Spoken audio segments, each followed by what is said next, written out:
Dr. Badri Narayan is also there. Yes, ma'am. So I'm beginning.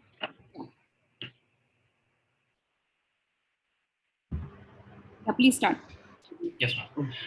A very good morning to respected principal, sir, honorable guest speaker, Dr. B.N. Gopalkrishnan, the convener, and our esteemed professors of the Department of Economics. Today, I, Avi Prabhakar, President of the Finance and Investment Cell, Atmaram Sanatan Dharm College, present to you the culmination of Econ Dialogues, a series of 4 engaging sessions, with our revered speaker, Dr. B.N. Gopalkrishnan, delivering the last key session on the aftermath of COVID-19 on trade and investment. Before we begin, I'd like to take this chance to share with you the news that Atmaram Sanatan Dharm College, under Professor Gyantosh Kumar Jha, our dynamic and visionary principal, has led the college to a national ranking as the 10th best college in the nation for the year 2022. A platform for students to polish both the academic and non-academic life skills has been crucially provided by ARSD College under the guidance of our beloved principal, sir. This news comes with the occasion of University of Delhi completing a centennial, that is 100 years of providing quality education and raising the future of our country. FICARSD has risen to seize the first glimmer of light, much like the sun, which ushers in a new day of aspirations, hope, and dreams. We will keep all the commitments that have been made previously, backed by the most brilliant members with groundbreaking abilities in all fields, particularly in the sphere of finance and investment, and a new motivated force in the form of the core team of 2022 and 2023. So let's start ourselves off for today's discussions, which shall be on the topic of the changes brought into effect in trade and investment by COVID-19 and the ramifications of disruptions in supply chains which distorted market results and led to a recalibration of traditional investment routes and habits globally, and analyze its effects in the Indian context. I now request Ms. Kavita Bangarwa, Assistant Professor, Department of Economics, to proceed ahead with the session. Thank you. Thank you, Avi Prabhakar. Good morning, everyone. On behalf of Finance and Investment Cell, I, Kavita Bangarwa, welcome you all on the last day of the speaker session. We have successfully organized a series of speaker sessions where our distinguished speakers have enlightened us about the ramifications of COVID-19 pandemic. If I recall, starting from the beginning, Professor Dipankar Sen Gupta, University of Jammu, enlightened us about the education for the knowledge economy in the post-COVID world. Dr. Sujit Das, JNU, talked about the macroeconomic impact of COVID-19, whereas Dr. Anjali Tandon, Institute of Studies in Industrial Development, enlightened us about the post-pandemic India, prognosis, and way forward. I welcome our speaker, Dr. Badri Narayan Gopalkrishnan, Head of Trade, Commerce, and Strategic Economic Dialogue at NITI Ayog, who will deliver a lecture on how did COVID-19 change trade and investment. Before introducing our speaker to all of you, I would like to welcome our visionary principal, sir, Professor Gyantosh Kumar Jha, under whose dynamic leadership our college is doing extremely well, and would also like to welcome Dr. Vinita Tuli ma'am, IQAC coordinator. I would now like to invite Principal Sir to say a few words. Sir. Thank you, Kavita Bangarwa. Honorable Dr. Badri Narayan Gopalkrishnan, today's guest speaker and Head Trade and Commerce NITI Ayog, Dr. Apara Sinha, Convener Finance and Investment Cell of the college, other colleagues, and my dear students. On behalf of Atmaram Sanatan Dharm College, it is a great pleasure for me to welcome Honorable Dr. Badri Narayan Gopalkrishnan in this session for delivering a talk today on how COVID-19 has changed trade and investment. I am thankful to you, sir, that you have given your valuable time for us. I believe that COVID-19 has affected global economy. We have seen its effects on global trade in goods, trade in services, and foreign direct investments. Moreover, the impact of COVID-19 pandemic are heterogeneous across industries and type of investments. Their magnitude is also different. It is very important to understand the causes and consequences, their magnitude, and consequences of supply chain disruptions, and discuss challenges associated with restoring production. With this background, I welcome once again Dr. Badri Narayan and thank him very much for giving his valuable time for the students and teachers. I congratulate FIC team for organizing this kind of session in collaboration with IQAC of the college under the aegis of Azadi Ka Amrit Mahotsav and the Centenary Celebration of Delhi University. You are doing a good job, so keep it up. Thank you so much. All the best. Thank you, sir. Thank you for joining. Thank you, sir, for your motivating words. Moving ahead, the COVID-19 pandemic has made the last 2 years challenging for the global economy. Worldwide, trade in goods and services, as well as foreign direct investment, have been significantly reduced by the COVID-19, particularly in the second quarter of 2020. The negative impact of COVID-19 are magnified, especially in areas like exports, imports, supplies, and investment in host countries. However, such impacts of pandemic are heterogeneous across industries and types of investment. Today, we have Dr. Badri Narayan Gopalkrishnan, an expert in this field, amongst us to enlighten us on how COVID-19 changed trade and investment. Dr. Badri Narayan is currently Head of Trade, Commerce and Strategic Economic Dialogue at NITI Ayog. He is PhD from IGIDR, Mumbai, and is an economist focusing on variety of quantitative economic and interdisciplinary models to analyze a wide range of economics, mainly international trade, environmental energy, and public health policies. He is currently affiliated with the School of Environmental and Forestry Science at the University of Washington.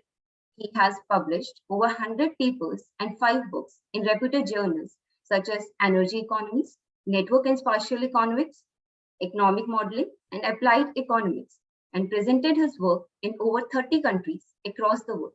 I would like to invite Dr. Badri Narayan, sir, to deliver the talk. Over to you, sir. Thank you very much, Dr. Bangarwa, for the nice introduction, and Professor Jha for the welcome address, and Dr. Apra for inviting me. And I should also take this opportunity to apologize for missing the previous scheduled session for some unavoidable reasons. I'm very thankful that many of you have come again to listen to me. Thank you very much again. So the topic that I'll be talking about today is the broad impact of COVID on trade and investment. Usually I talk based on some research that I've done or some analytical work, modeling, and so on. But today I decided that I'll talk more conceptually and more at a high level what is happening in terms of trade and investment. The reason is that there is a lot of work being done in this area, and quantitatively, analytically, a lot of research has been going on. I've also done some work in this area recently. However, it's more important to look at the higher level changes that are happening, the structural realignments and changes that are happening now, rather than getting into the analytical and the quantitative aspects, mainly because we need more information, more data to be very confident in this analysis. So let me start talking about particularly the trade related aspects, global trade related aspects. The first thing that comes to our mind when we think about global supply chain, global trade in the context of COVID is the geopolitical changes that have been happening in the past couple of years.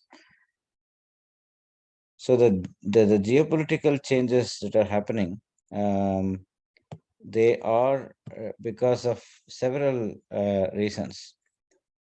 The broad change that is happening is the aversion of most countries in the world, many countries in the world, to trade in general, and a trade that is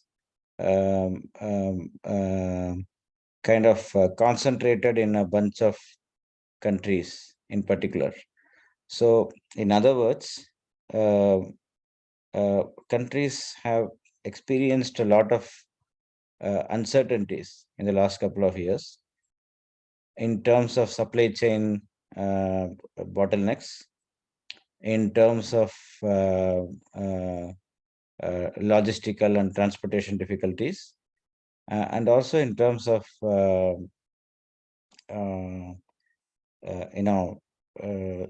policies that that affect exports and imports on both sides, on the exporters side and also from the importer side. So all these different uncertainties, they have resulted in kind of aversion for trade.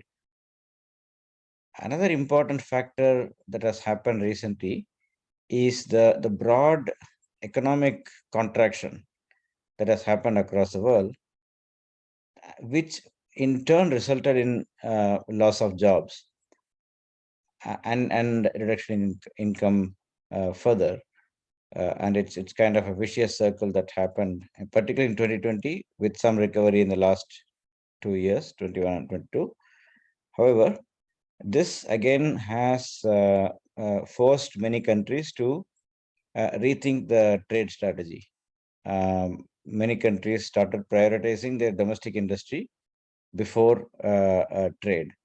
So these are certain reasons. One is purely a supply chain related reason. Another is more of a reason that that pertains to jobs and income. So because of all these thought processes, countries have started becoming a little guarded when it comes to global trade.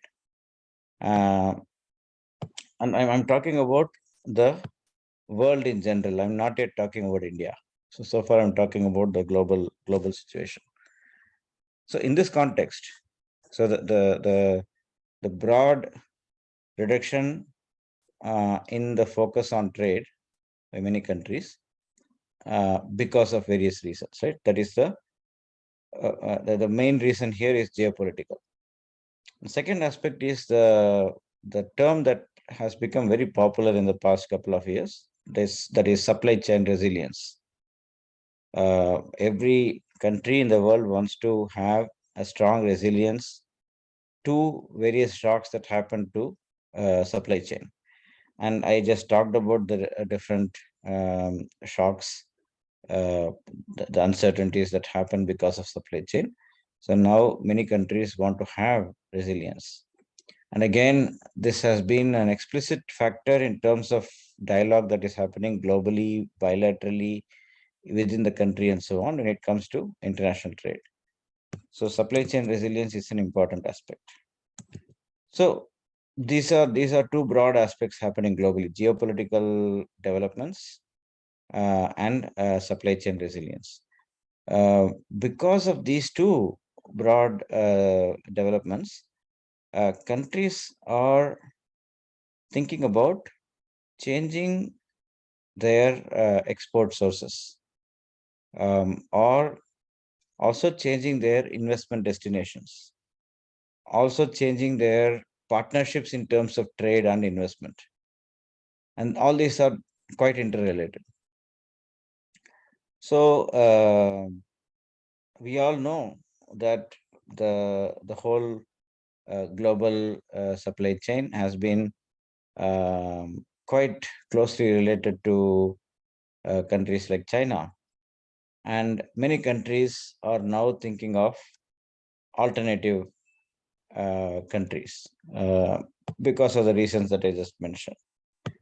One thing is about I mainly talked about the increased focus of countries to reduce dependence on trade. And the second aspect is to reduce dependence on trade, in particular with countries like China, which have been dominating. It is notwithstanding the political realignments, the strategic aspects, and so on, security aspects, security strategic aspects, and so on. I would also highlight the fundamental economic positioning of which happens at a household level, at a firm level, and at a country level, which is risk diversification. So they don't want all eggs in one basket. So all the countries, they want to have multiple sources from where they can source, multiple investment partners, multiple trade partners, and so on. So this is the context that is important to understand globally. And very rapidly things have changed in the past couple of years. And pandemic has triggered this. And all this did not start one fine day, but it has been happening over time. Before the pandemic, gradually these kind of discussions were happening, these kinds of thought processes were evolving. But during the pandemic, I remember when I had some discussions with my friends in the industry, particularly in like textile industry, apparel industry, and other engineering industries, prior to the pandemic, in the sense, talking about something like February, March 2020, when a pandemic wasn't yet there in India. It was not yet a pandemic. It was a disease that was really creating havoc in certain regions in China, not all of China, but mainly the Wuhan area. So even at that time, all these things that I'm talking about had begun, not necessarily at a policy level, but at an industry level. So the industrialists were thinking about how do we get out of the situation where the entire supply chain is stuck, because Wuhan region in China is a major industrial powerhouse, and many industrialists in India were quite dependent on China for inputs. So I'm talking about this textile and apparel industries, in which we have a lot of self-sufficiency. We have a lot of competitiveness. We produce a lot. However, they were dependent on China for very basic things like the packaging materials, the buttons, and so on. And that was a very difficult situation to be in. And that's when the industrialists started thinking, at least I'm talking at a very, very micro level, the people that I knew, and both in India and in US, they were beginning to discuss, think about the possibility of multiple sources of imports. Why should we all depend on just one or two countries? Why don't we think of more countries? And also, why don't we develop the capacity within our country, within India? So that's a very important shift that happened even at an industry level, even at a micro level, which later on also got picked up by the policymakers. So I think that's a context I want to set broadly. And this is all happening even before the pandemic started in a full-fledged way. So given this, your question, some of you may ask me, what is it that, how is it that India responding to that, to these changes in trade and investment globally? The very first thing is we definitely have a very positive endeavor to take advantage of the situation where every country is looking for alternative partners, both in terms of trade and in terms of investment. So there is no question about that. We are very much desirous of taking that position, which is popularly known as this China +1 strategy that many countries are taking up. And we want to be that +1. It's not a secret. Everyone knows we are very, very actively pursuing that. How do we pursue that? And that is a context in which several policy initiatives come into picture. So we have the Self-Reliant India, Atmanirbhar Bharat, which is widely construed as an inward-looking set of policies, but that is not true. Even the Honorable Prime Minister has several times mentioned that this is to be self-reliant and at the same time plug into the global supply chains, global value chain. So we want to cater to the rest of the world. So wherever we can produce, wherever we have the capacity, wherever we have endowments, wherever we have competitiveness, we should take the fullest advantage of that and produce. And we should import. We should be open to imports whenever we definitely cannot develop capacity. We don't have the competitiveness and efficiency. And we should be looking for export markets. We have to plug into the global supply chain, global value chain. That is a broader spirit of Atmanirbhar Bharat, and that is a fundamental policy change or fundamental, I would say, paradigm shift in our thought process, wherein we started welcoming foreign investments, which already started happening with the Make in India and other efforts before, improving our business climate, investment climate, which is always a continuous work in progress. And so that gives you an idea of what we are doing in terms of promoting investments in India, attracting investments to India, boosting our capacity, boosting our competitiveness. And many of you are aware of many other schemes. Many of them are being evolved, still evolving, like production linked incentive scheme and so on. So that is the first thing, is to boost capacity, boost scales, because our main issue over the years is the lack of scale. We don't have enough scale of production in many sectors, and which is the main reason why we are not competitive enough. So boosting scale is very important, and that is why we are looking at all these different schemes in terms of investment climate, attracting foreign investments, and so on. The second very important thing that we have to do, and we are doing, is to improve our export markets, or improve our access to various export markets. And many of you may have seen what is happening in terms of free trade agreements. We are negotiating several preferential trade agreements, free trade agreements with many countries. A couple of them have very recently concluded, UAE and Australia, and they are going with a very rapid pace. And it has never happened before. Like in the past few decades, our free trade agreements have been negotiated for several years without any logical conclusion. But now we are working on a timeline basis.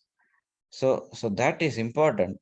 And what I would say in this context, in terms of free trade agreements, is that any open trade policy that we can develop with major partner countries is going to serve two purposes. One purpose is to provide us access to markets where we can export more.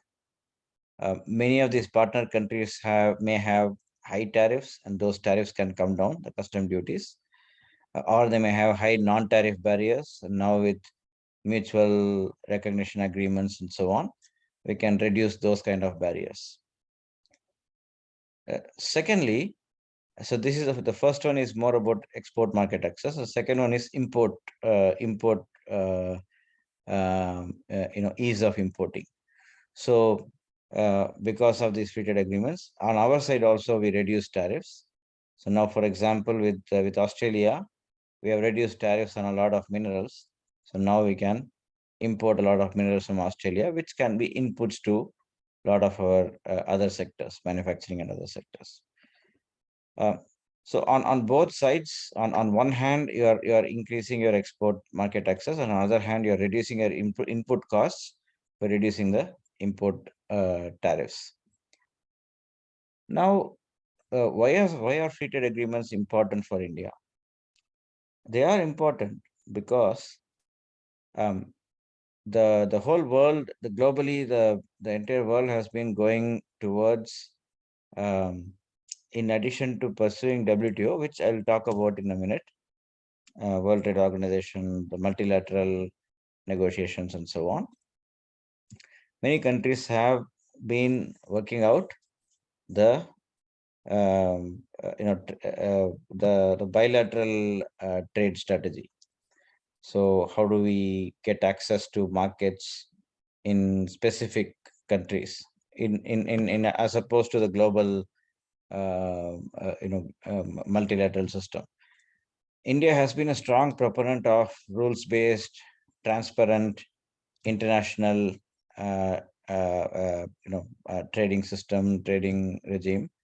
So we are a strong proponent of World Trade Organization. We have not been that much supportive of regional trade agreements. We want to put all our energy into the WTO. However, the entire world, particularly the developed countries to begin with, the US, EU, and others, they have started negotiating a lot of free trade agreements, starting from NAFTA in the US, US, Mexico, Canada, and the European Union itself, and the expansion of European Union, and the several free trade agreements that European Union signed with many other countries, like in North America, in South America, in Asia, and so on. So that led, because of all these trade agreements, we were a little left out, basically. So all these countries had what you call as noodle bowl kind of arrangements. They had a lot of trading arrangements happening, but we are left out everywhere. We don't have that kind of market, except a couple. We did have a free trade agreement with ASEAN, for example, with Japan, with some countries like that, Singapore, and so on. But we didn't have any other major agreements. So in the recent past, we have started very aggressively pursuing free trade agreements, and we are taking efforts to make sure that the negotiations are done properly, and we do not compromise anything that is important for our sectors, domestic sectors. We don't want to give away too many concessions to the partner countries. At the same time, we have to get the maximum from the partner countries. So that has been the spirit. And with this, in my opinion, what happens is that you are minimizing the losses that were happening because of being left out of the trading system. Now, by pursuing all these trade agreements, we are capturing the lost ground in terms of trade globally. So it's very, very essential. The free trade agreements are very important and essential. The next aspect I wanted to discuss is the World Trade Organization. So I did touch upon it a minute ago when I talked about the free trade agreements. We have always been a major proponent and supporter of World Trade Organization. And however, the World Trade Organization has been over time weakened, and many of the, particularly the developed countries, started paying less attention to WTO and push more trade agreements bilaterally and in trading blocks. So, but in this regard, if you are following the news, you might have seen that we have had a major improvement in that regard, wherein the WTO has now become highly relevant again, because a very productive 2022 ministerial conference happened, the MC12, 12th ministerial conference. And it has been a lot of important agreements happen there. The broad topics have been, health, food security, and reform. So there has been India has been pushing for reforms, and the appellate body, particularly the appellate body, being active again, because it has become dormant, as actually the US did not agree to appoint new judges since 2020. So that and many other aspects had been discussed, giving the whole organization a strong boost in terms of reforms. Then in terms of pandemic response, again, this is one of the initiatives by India. We were able to convince that the vaccine patents can be overridden for a few years, until I think around 2027. However, of course, there are many more things that could have been done, like, for example, therapeutics and diagnostics. For them, this IP relaxation has been delayed. The discussion on that has been delayed by 6 months. Of course, there are many things that can be done, but this is another major thing in terms of e-commerce. The taxing or imposing tariffs on electronic transmissions, there is a moratorium on that, and that is going to continue for 2 more years, which is again at least some clarity there. And similarly, in terms of agriculture and food security, we all agreed, all the members agreed to have minimally trade destructive, temporary, target and transparent food security measures. So we won't actually do prohibition or restriction of food exports, imports, and so on, particularly when it comes to humanitarian purposes, World Food Program, and so on. So this is very, very important. Again, fishery subsidies is another area where there was some agreement. So there are a lot of such interesting things happen, and we played an important role. India played an important role in pushing all these aspects. Whenever we discuss about these negotiations, we have to take into consideration 2 things. One thing is, particularly in the context of WTO, or also in the context of other trade agreements. One thing is, we have to make progress. We cannot be obstructive. And at the same time, the second, even more important thing is, we cannot compromise on the basic principles. We have to ensure things like food security, and also national security, and inclusive development, and so on. So that what I feel is that we have done a good job in striking a balance between these 2. We want progress in WTO. We have made some progress this time, and at the same time, we don't want to give up our basic requirements. Again, I'm talking about this in the context of pandemic, because a lot of the agenda in WTO was actually driven by pandemic. So the way we are thinking about trade is changing, because of pandemic, and it's a huge kind of consolation to the global trade community that the WTO has become active once again, and people are making important decisions in that forum with all the countries together. Because when I started the discussion now, I mentioned about the pessimism that has grown, in the context of trade globally, and that pessimism has been attacked by all these negotiations.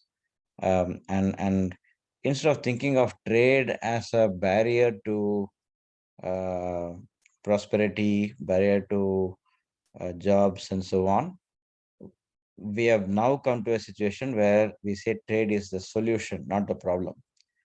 And that is a big move globally and for India as well. So and in India also, as I discussed earlier, we are now approaching trade in a very positive way. We want to gain from trade, and we want to be cautious about the difficulties, but at the same time we have to march forward and be positive. So those are the things. But finally, I want to talk about the digital aspects, digital technologies, digital transformation, and so on. Again, COVID has accelerated that. Before COVID, even this kind of webinars, seminars were not possible. I mean, we were not even thinking about that. Skype was there, but Skype was typically used for one-on-one discussions, maximum 3-4 people. So this kind of a large forum where a lot of people can sit together and discuss, learn from each other, it was unthought of, not even thought of before. So that's an example that we are looking at right now here. But in general, the digital transformation has been pretty huge in the last few years, last couple of years particularly. Rapid transformation, things that we would expect to be happening in the next 5-10 years, we were able to achieve them within 1-2 years. So that's a huge change. Even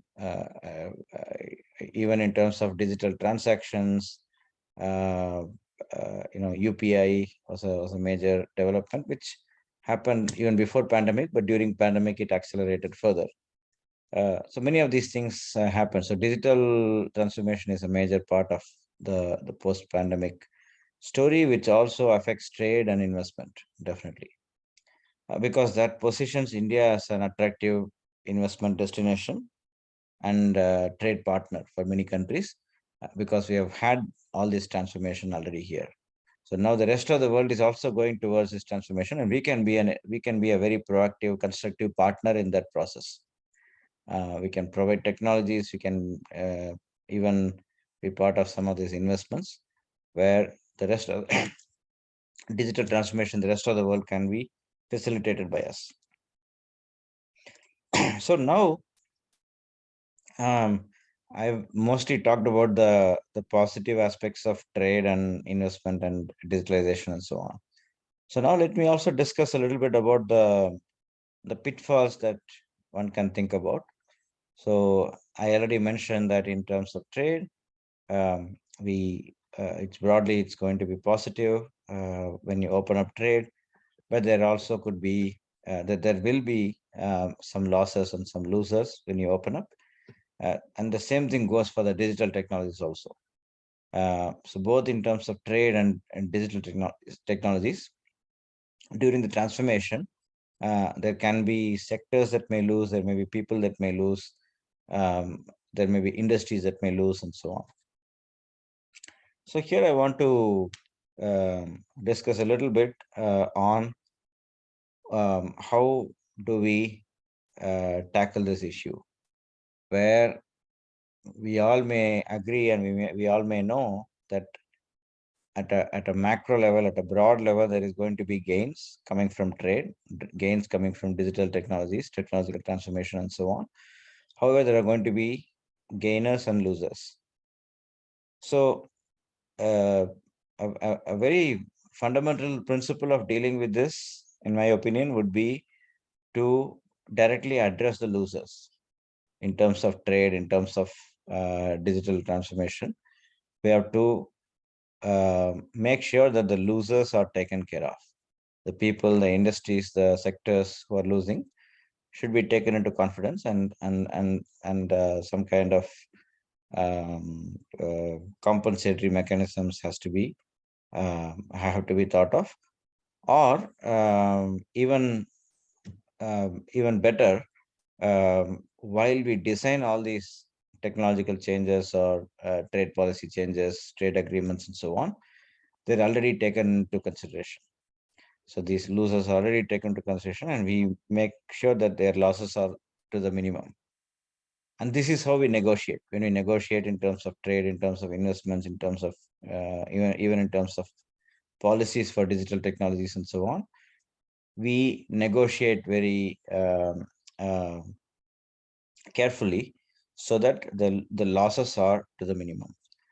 And I think, and we have been doing an important good job in that. We do a lot of stakeholder discussions. We see who is going to lose in where, in which area, and we do a lot of calibration in terms of policy, how losses can be minimized based on inputs from a wide range of industries and wide range of academics and analysts and so on. So that's very, very important, and that is the most crucial aspect when it comes to any change in trade policy, any change in technological policy. The reason I say that is because if you don't do that, then the whole trade policy and the whole technological change is going to be blamed for the losses. So I'll give you an example. If you talk to a citizen walking on the street about trade, it is quite likely that they may say that I don't like imports. Why? Because a lot of these are coming from countries like China, and they are stealing away our domestic industries, domestic jobs, and that's going to affect you and me, individuals, our income, our savings, our jobs. This is the very fundamental narrative that gets created if we do not take into account the losses coming from trade. And exactly the same thing I can talk in terms of technology. If you talk to again a man or woman walking in the street, ask them, how will you benefit from robotics? How will you benefit from artificial intelligence? How would you benefit from digital transformation? They may very well say that, oh, these are very scary. I'm just an ordinary person and I'm doing a very menial kind of job, and these technologies can take over my job. Right? And there is some reason, there is some justification in both these things. The person who talked about trade, the person who talked about technology, there is, to some extent, they are justified. And why are they justified?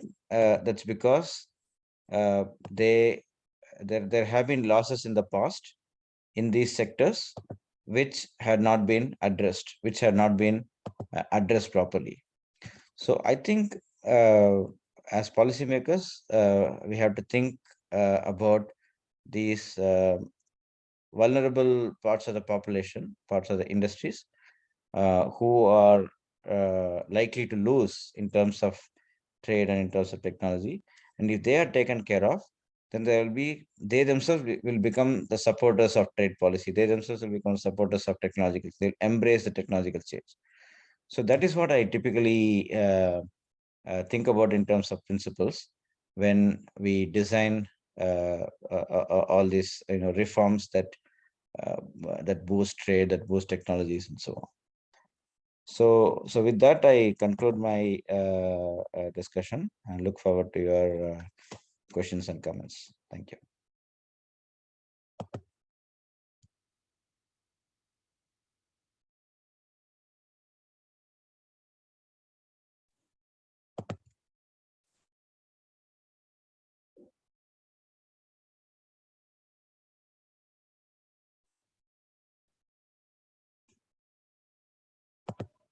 Priyanshu, who will be taking the question answers? Avi? I'll be taking the question. Okay. Ma'am, actually, Sukriti will be taking. Thank you, sir. It has been an highly enlightening speech. And as such, the key takeaways from this, which I would like to make, are structural differences in composition of international trade in terms of comparative advantage and realization of potential through aligned policy formulation, determination of ideal and compatible policy by the nation state to optimize production factors in terms of capital and labor mix, and lastly, ensuring greater coherence of policy making with underlying determinant resource endowments to establish a linkage between growth and employment of the resources examined in the Indian context. And now I'm sure we have few questions from the audience, which we must have received. So starting off with the first question, sir. Sanchit has asked a question. Sir, as you mentioned about the raising concerns over supply chain bottlenecks throughout the world, India is the best substitute for China as an export source of these countries. Will India gain from this? If yes, how big is this impact going to be, sir?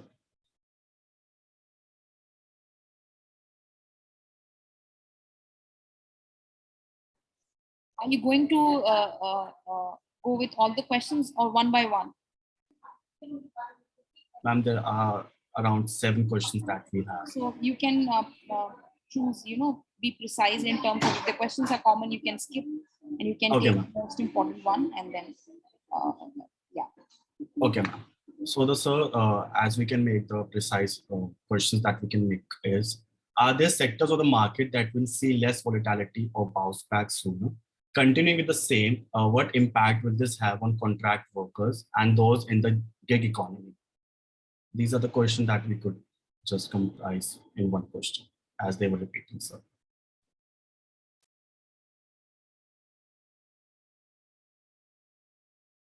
Dr. Badri, are you there?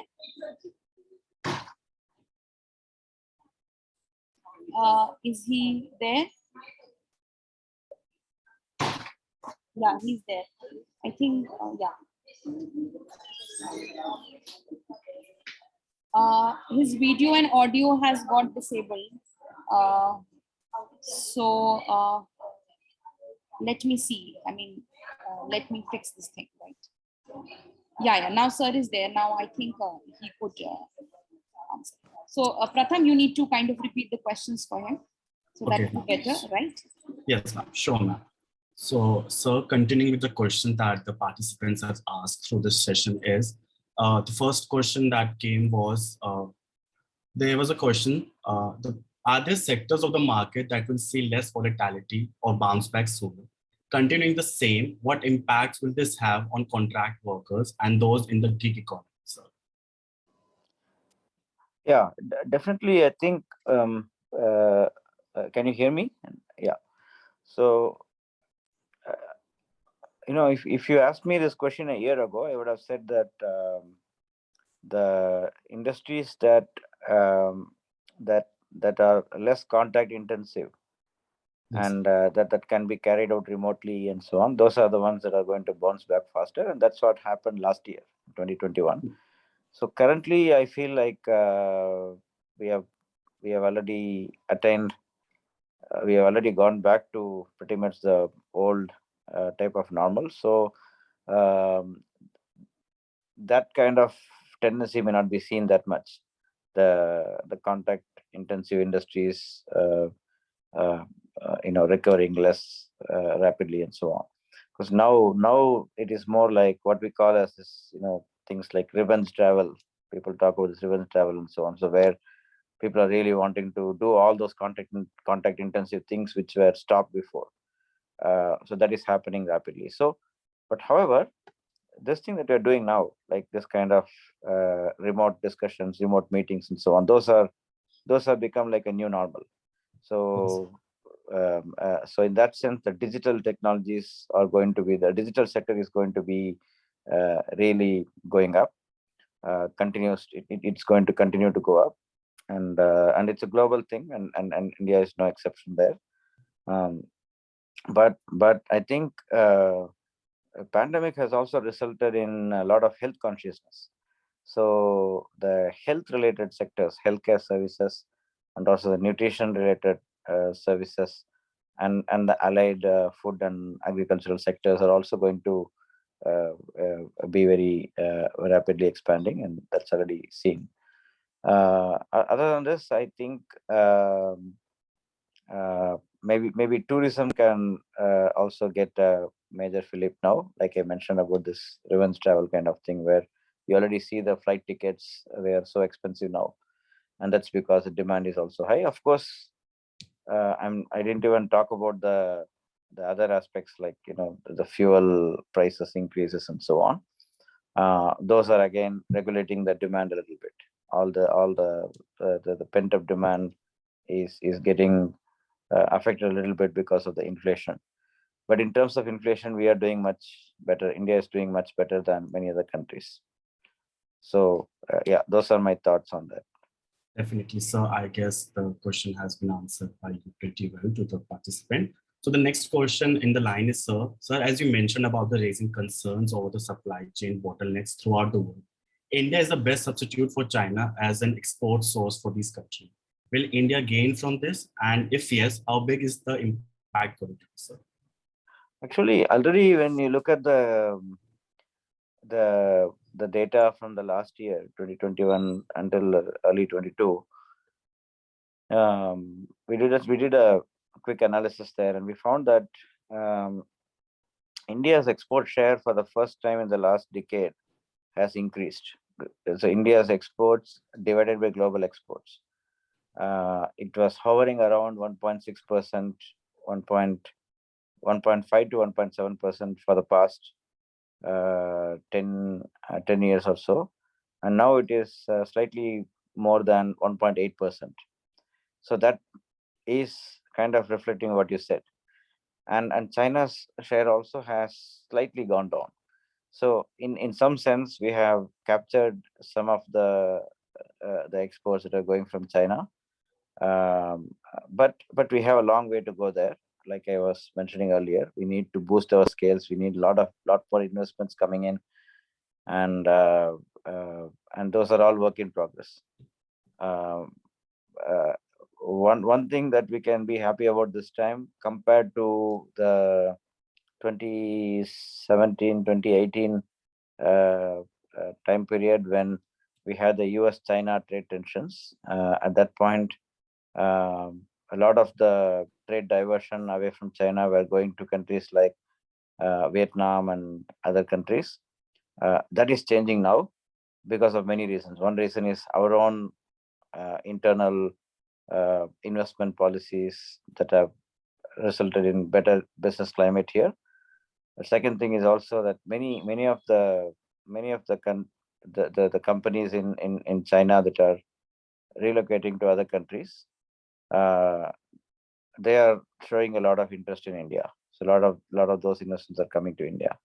So this time we are benefiting more from the geopolitical changes than before. So, but a lot more has to be done, and we are doing a lot of work in this regard. Thank you so much, sir, for answering this question as well. So the last question that we have for the session is, sir, as we know, government slaps windfall tax on domestic crude and additional excise duty on fuel exports. So what will be the trade compromise due to this, and what can we expect in GDP due to this? So this question is about excise tax, the domestic excise taxes, excise duties. Yes, sir. Yes, sir. So as you have noticed, you may have noticed recently, both the national level excess duties have been cut, and the state level also has. Many states have also reduced taxes, mainly to alleviate the inflation fears. But at the same time, there are different dimensions to this issue. I mean, we are very worried about it now because now the prices are very high, and that is directly having a huge impact on inflation, and we don't want it to skyrocket. To that point, as you may have seen in the news, now after a long time, the oil price has come down to less than 100, and we were fearing, like in many of the analysis that I did recently, we are assuming 120, 130, 140 dollars per barrel. That itself is a big sign that it's not going to happen further. So that is one thing to be kept in mind. So that says that the prices are going to stabilize, come down, and hence further reduction in excess duties may not be that important or necessary. But for more important thing to think about it is we should not think in terms of the short-term implications. So what I just told you is a short-term thing, but in the longer term, we are looking at net zero. If you want net zero emissions, what should we do? We should go away from fossil fuels. We should get into renewables. And one important way of doing that is,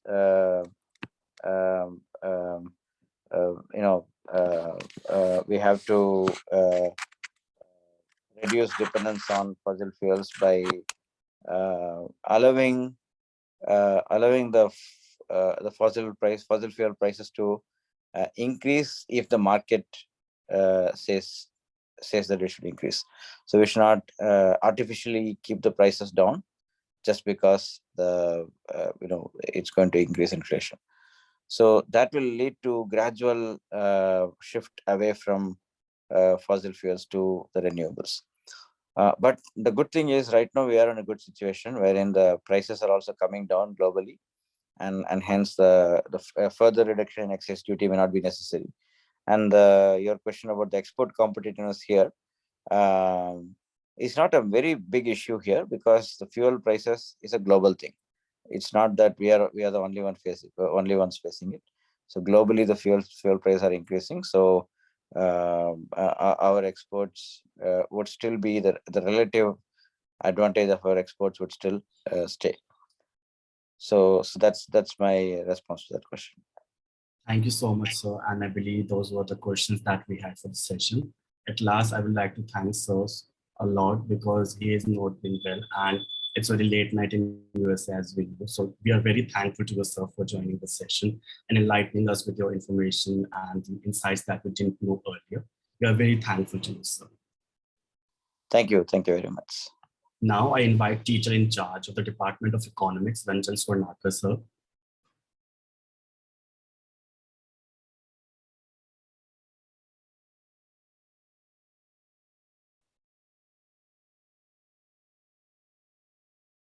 Ranjan, sir, are you there?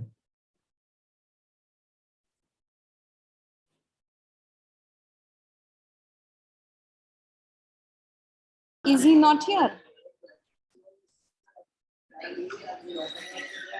Okay, in case he is not here, you can ask Dr. Pragya ma'am to give the vote of thanks, right? Okay. Yes, ma'am. Sure. I would now like to invite Dr. Pragya Atri, Assistant Professor of Department of Economics, to convey the vote of thanks.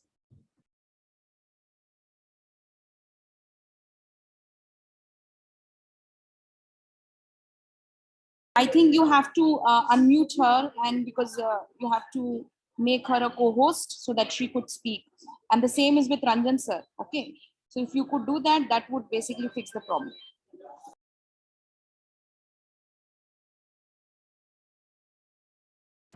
Yes, ma'am, sure.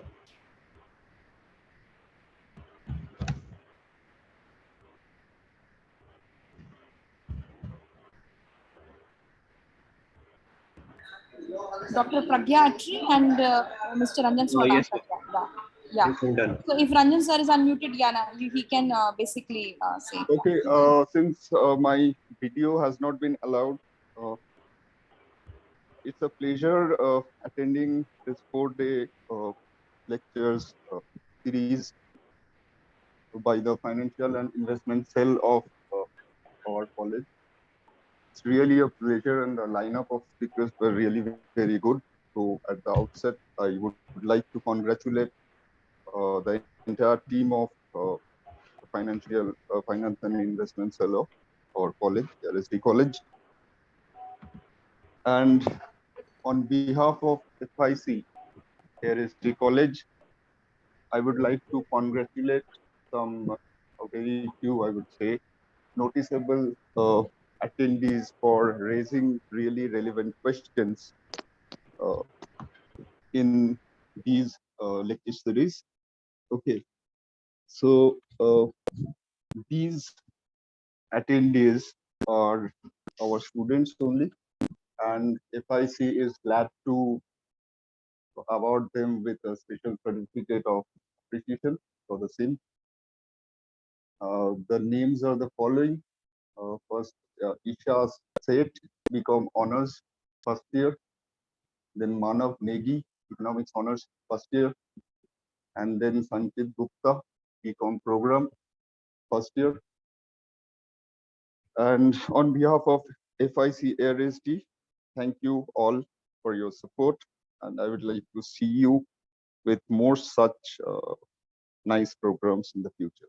Thank you. Thank you so much, sir.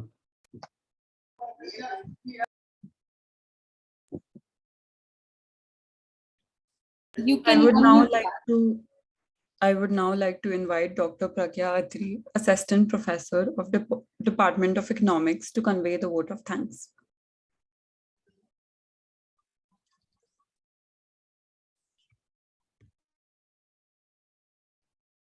Yeah, hello. Am I audible?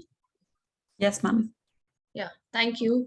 So today marks the fourth and the last day of this wonderful webinar on the state of Indian economy, Econ Dialogues, that has been organized by Finance and Investment Cell, ARSD College, under the aegis of IQAC. So I must say that a very apt and relevant area was selected for discussion, the economic ramifications of COVID-19 pandemic, something that we have just gone through. I would believe that it is through. We are already past that. And we had very distinguished speakers like Professor Dipankar Sen Gupta, Dr. Surajit Das, Dr. Anjali Tandon, and today's wonderful session with Dr. B.N. Gopalkrishnan. It was all amazing. All the speakers were like amazing, and we got to learn so much. We got to understand so much. The nuances were so much. We could understand better about the economy. So I take this opportunity to congratulate the entire department for successfully organizing this webinar. And first of all, I would like to thank our principal, Dr. Gyantosh Kumar Jha. He's a visionary leader who has always been most receptive to our ideas and has always encouraged us to conduct such events. I sincerely thank you, sir, for being so supportive. I would also like to thank IQAC coordinator, Dr. Vinita Tuli, for her constant support in all our endeavors. I would extend my thanks to Mr. Ranjan Swanakar, Associate Professor, Teacher in Charge, Economics Department, and Ms. Richa Suri Rastogi, Associate Professor, for their wholehearted support. They've been like the of our department, and they have supported in all our endeavors. Thank you so much. And then further, I would also thank all the faculty members, then FIC members, Mr. Uttam Kumar, Dr. Naidu, as well as the entire organizing team. Without you people, it wouldn't have been possible. And I would also thank Mr. Ravinder Pant, Associate Professor, Commerce Department, for the technical help. Thank you, Ravinder, for all the technical support that we've been needing from time to time. And my heartfelt thanks to President FIC, Avi Prabhakar, Vice President FIC, Priyanshu, and all the core team members, all of you who just made this possible. And last but not the least, I would like to thank all the students, participants. Because of you, this event was an amazing and a grand success. We look forward to connecting with you guys again. And thank you everyone for participating in this and making it a great event. Thank you so much. Thank you, Dr. Pragya. Thank you, Dr. Badri, for giving your time. And I know it's late night in USA. And thank you so much for the talk and giving your valuable time. Thank you so much. Now, with a heavy heart and an even heavier head of knowledge gained from this session, I formally bring Econ Dialogues to a close. I thank our speaker, Dr. B.N. Gopalkrishnan, for providing us with such brilliant insights into the aftermath of COVID-19 on trade and investment. I am sure we all learned something here today. Thank you all for joining. Good day and good health to you all.